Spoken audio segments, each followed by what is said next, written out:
There are two kinds of people in this world: the people who fail to do what they know they should, and those who keep doing things they know they shouldn't. Guess what? You're both. Hi, I'm your host, life and business coach Marcy Barker, aka your loving kick in the pants. In this podcast, I'll teach you the 6 steps of my accountability code that will help you wake up with clarity and show up with aligned action steps that make follow through easy and peaceful. All right, let's jump in. Hello, my beautiful people. I am excited to bring you yet another amazing guest, and this is Monica Miller. I met Monica in a Facebook group. Big surprise. That's where I meet a lot of people, guys. The internet is like my second home. And Monica is an expert storyteller. I brought her in to speak to my mastermind group because I wanted to help my clients become better at storytelling, because storytelling is entertaining. So I'm excited to have Monica here. But before I read your bio, Monica, tell me something you're excited about today. What's something happening in your life that you're looking forward to? Well, let me see. Today in particular, I think I'm excited about tonight. I'm either going to go to the YMCA and put my kids in shower wash, or I tell my son, I'm like, maybe we could bike to McDonald's, and that way y'all could be playing and I could do a client call tonight. So depending on the weather, that's something we may be doing. So you're in Indiana, and when you say the weather, I'm like, I live in South Carolina now. I moved from Utah, and the weather here is perfect all the time. So I hope you get good weather, because both your options sound really good. Me too. The weather here is fickle.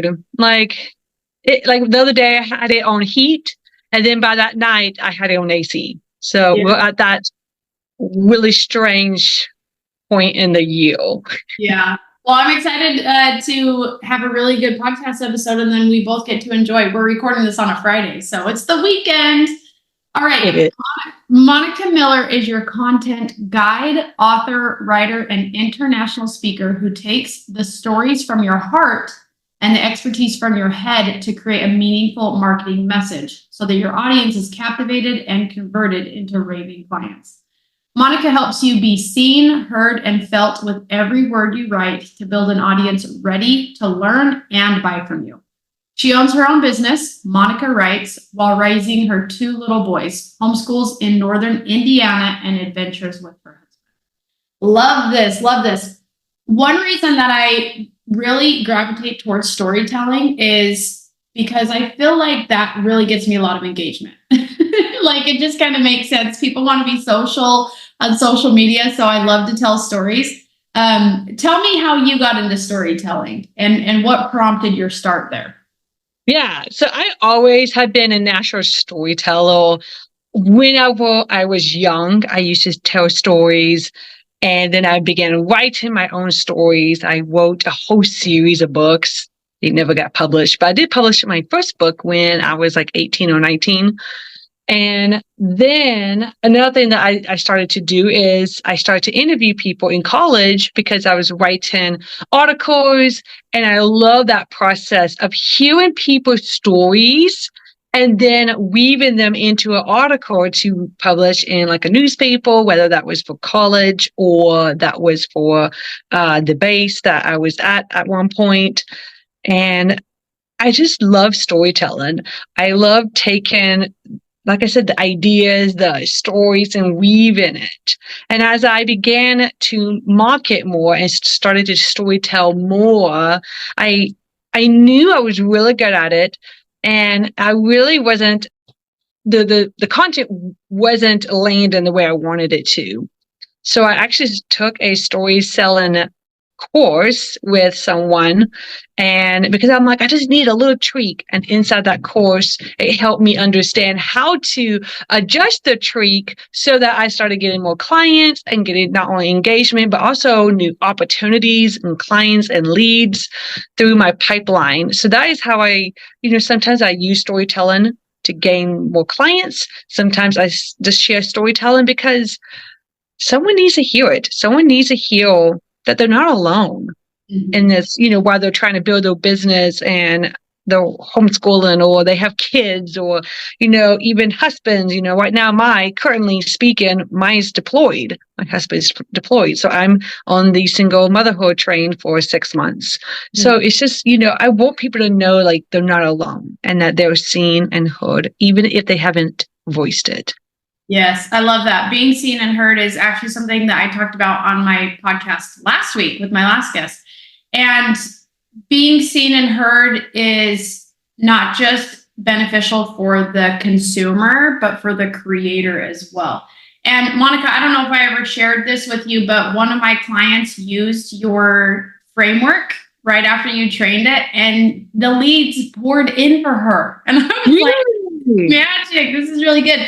Because storytelling is great and it's therapeutic and it connects people. But when you apply it to a specific intention or purpose or outcome, I think that's the beautiful part. So one thing I wanted to talk about was how our own personal stories and our mindset determine how we show up and how we wake up too. So when you are helping people craft their story, how do you pull out the most authentic parts about them? One of the ways is just by asking questions. I also write for some of my clients. So one of the best ways I've found is just by asking questions.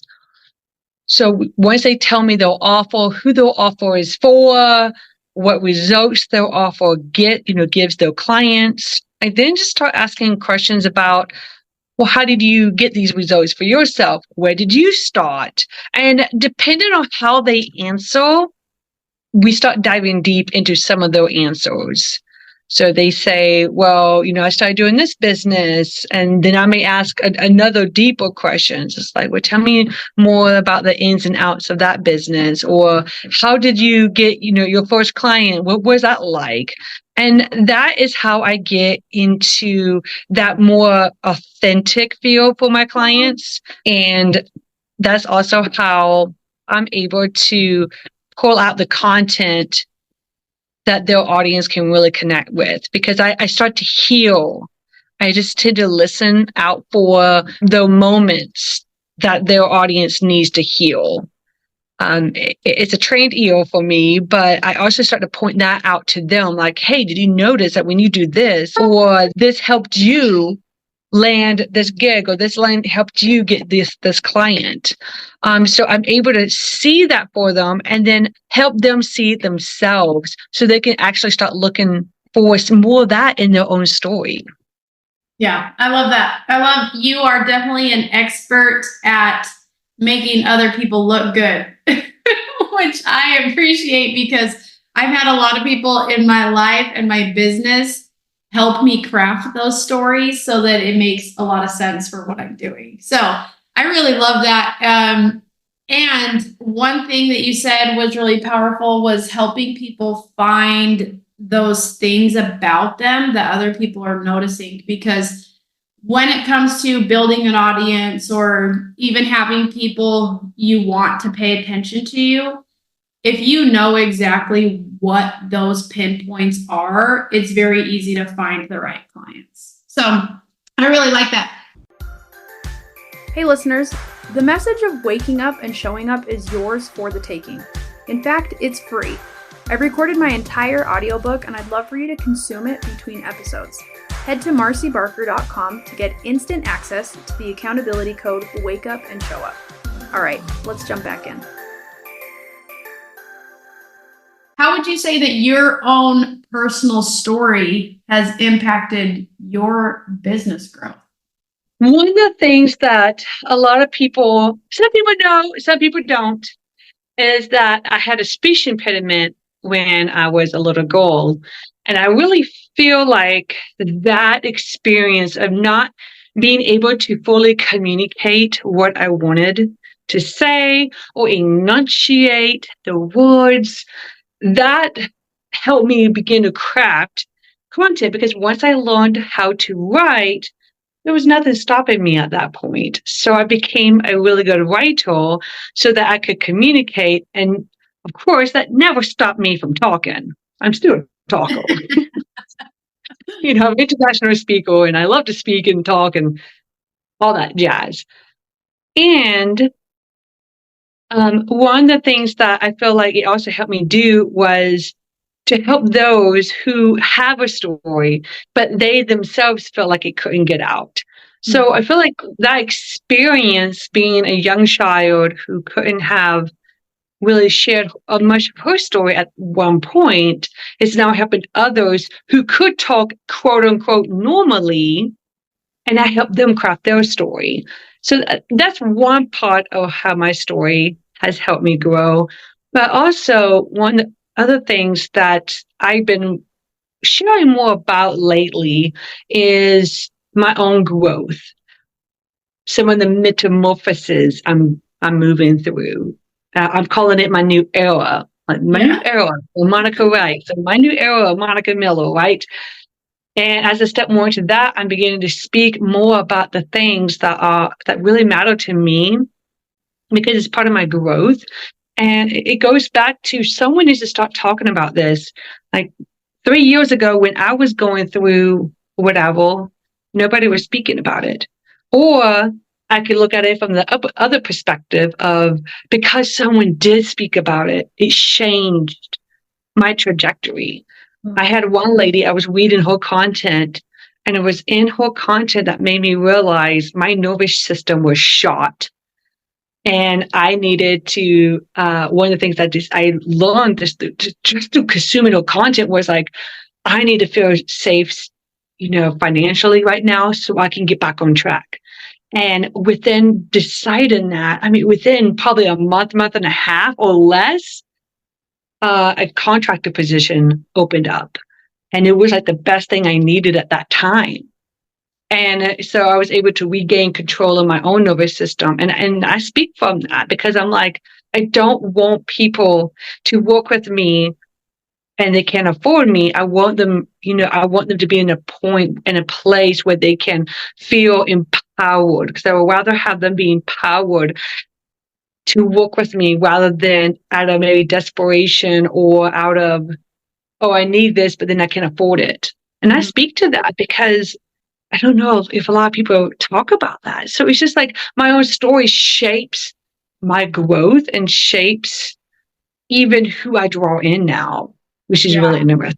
I think it's really great. And something that I preach to my clients too is being authentic and being 100% accountable for your words and your story and for the things that you attract. So what advice would you give to somebody who feels like they could lean into their story more honestly, more real? Yeah. I would always say to start with some of the lessons and some of the things that you're learning right now. Start sharing some of those things. What is something that you're like, man, why is no one talking about? Okay, let me back up. If you say, why is no one talking about it? Talk about it. That means you need to talk about it. Okay, start there. Or, like I said earlier, or if you're learning lessons that maybe your clients are going through or your potential clients are going through, talk about it, because that's one way to not only share your story, but for them to say, oh my goodness, this person gets me. I'm just not going to be another client to him or her. I'm actually going to be someone that they care for because they get it. I even recently shared with somebody who was debating about buying one of my services. I was just like, I just want you to be empowered and into making this decision. And so, don't take it lightly. Like, sit on it, think about it. If you have questions, let me know. I even said, like, maybe what I have to offer is not meant for you today. And that's okay. It's okay. And so, start sharing the things that in the conversations you're having, because that's part of your story. And I bet you some money that someone is wishing you would share something, or somebody will open up that conversation. So why can't it be you? Yes, I love that.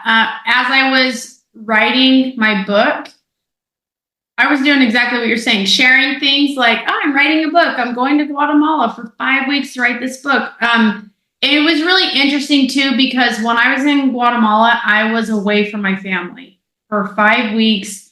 And when I got to the house that we were supposed to write in, it was a beautiful house, but there was no desk. There was nowhere to sit. The internet was going in and out. There was construction at the neighboring property. There were stray dogs, like all this stuff. And I was like, why did I come here to write? This is kind of horrible. I kind of feel like I'm in prison. And as I continued to show up on social media, some people picked up on the fact that I was depressed when I was there.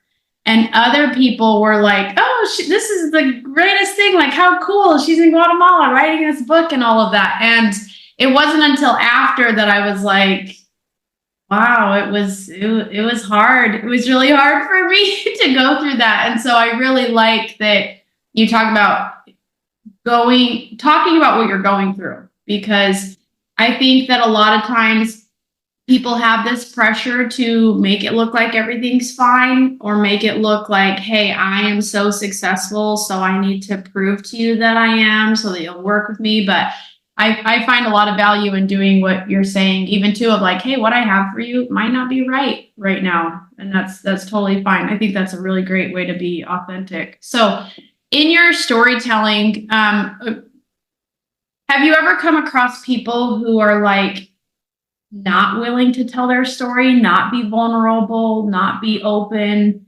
What are your experiences with that? What do you do when you encounter it?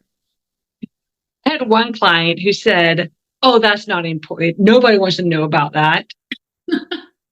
And I told him, like, people do want to know about that.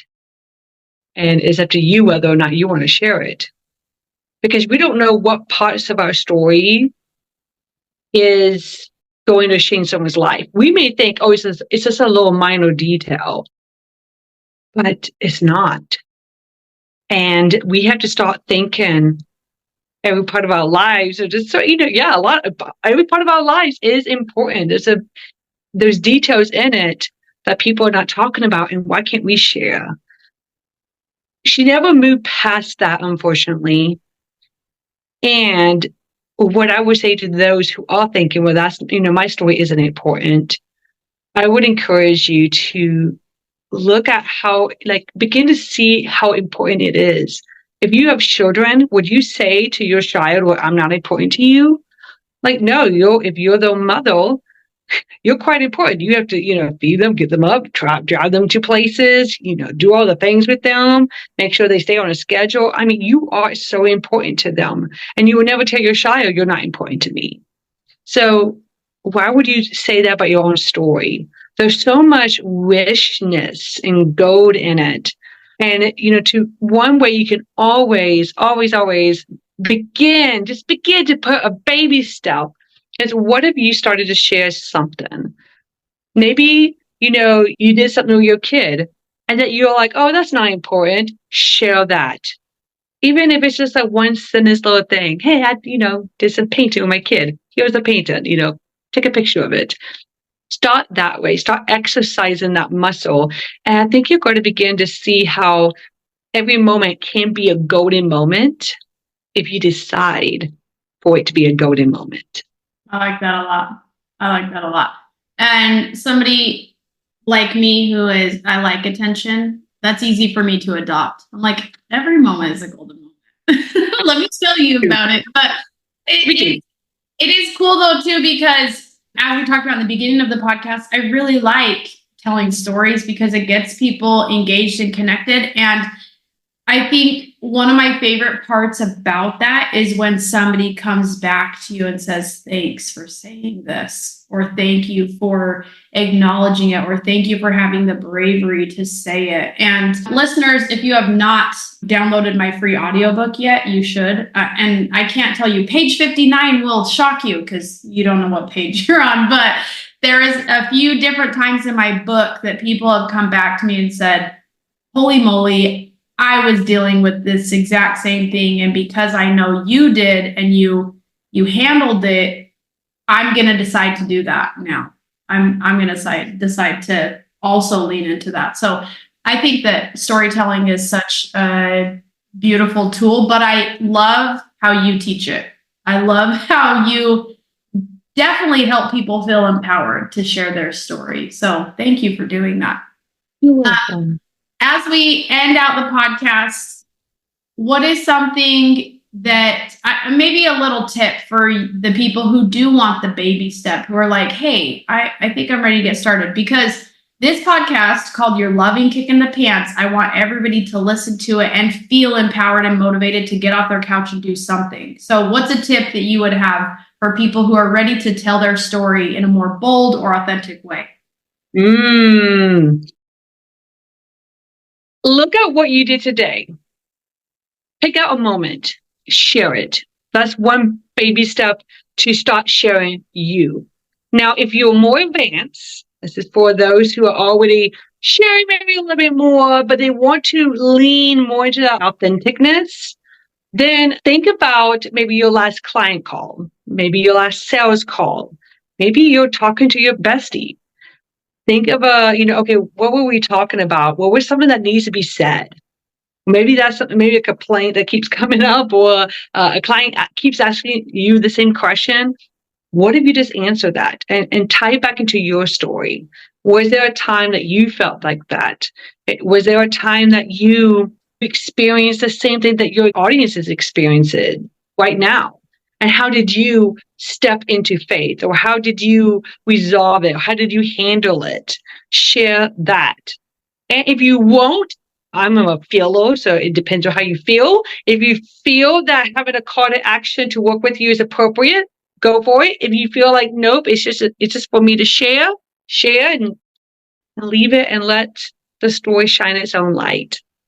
I love that. All right, listeners, you heard that. Make every moment a golden moment, and then wake up and show up. Do something about it, because it is important. You are important. Your message is important, and it has far-reaching impact when you take that baby step. So thank you again, Monica, for being on the podcast today. Loved it. Thank you for having me. I so appreciate it. Hey friends, I want to thank you for listening to this episode of Your Loving Kick in the Pants. If you got any value out of this episode, I would love for you to drop me a review or share with a friend what you learned. All right, I'll see you next Wednesday for Your Loving Kick in the Pants.